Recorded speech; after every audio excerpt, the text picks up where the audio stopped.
Hi, my name is Wendy Altobello, and did someone ever tell you to follow your gut? Well, let me tell you why that isn't so crazy after all. The gut and the brain actually are connected to each other in several ways, not in just one way, but in several ways. And the gut truly affects the functioning of the brain. And this is called the gut-brain axis. Now, the first way that gut and brain are connected is in a physical way. And it's actually so that in the brain and the central nervous system, there are hundreds of billions of neurons. And neurons are cells that actually tell our body how to behave. But you should know that in the gut, there are 500 million of those neurons as well. And they are connected to each other and communicating with each other through the central nervous system. Now, one of the biggest nerves in that central nervous system, which is the direct connection between gut and brain, is the nervus vagus. I didn't invent the term, I'm sorry for the expression. So this one is sending signals both ways, from the brain to the gut and vice versa. Now, a study in human beings has shown that people with IBS and Crohn's actually have reduced vagal tone, and this indicates a reduced functioning of the vagus nerve. A study in animals, I don't know which one, but it's a study in animals, has shown that stress actually inhibits the signals that are sent through the vagus nerve and also caused gastrointestinal problems. A study in mice then has shown that when they were fed with probiotics, stress hormone levels decreased, but when the vagus nerve was cut, the probiotics didn't have any effect anymore on the stress, on the production of the stress hormone. So that's for the physical connection between the two. Then you have the biochemical connection, and that's established through chemicals called neurotransmitters. Now, we all know that neurotransmitters are produced in the brain, and they control feelings and emotions, and serotonin is one of those neurotransmitters. Serotonin contributes to the feeling of happiness, for example, but also has control over your body clock.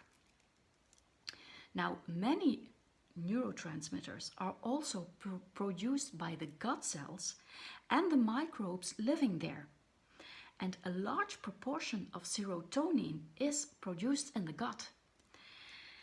Now, studies again in mice have shown that certain probiotics can increase the production of neurotransmitters and decrease anxiety and depression-like behavior. That's the second way of connection between the both of them. The third connection is through the immune system. Now, the foundation of the immune system is in the gut. It's for 70-80% lies of your immune system lies in the gut. And we also know that if the immune system is switched on for too long, it causes inflammation. And that is actually associated with brain disorders like depression and Alzheimer. Now, certain gut bacteria produce a toxin which is called LPS. And this can cause inflammation when too much of the LPS goes from the gut into the blood, which can happen when you have a leaky gut. Now, studies have shown that inflammation and high levels of LPS in the blood are connected to brain disorders like dementia and schizophrenia. So it's very clear that there's a lot of communication between gut and brain going on. And the information that I gave to you right now comes from the PhD research of Ruari Robertson. So I didn't invent this myself. Now, it's quite evident that your gut health and your gut bacteria are very important also to what happens in your brain and your brain health and your good feeling and your emotions and whatever. Now, how can you enhance that?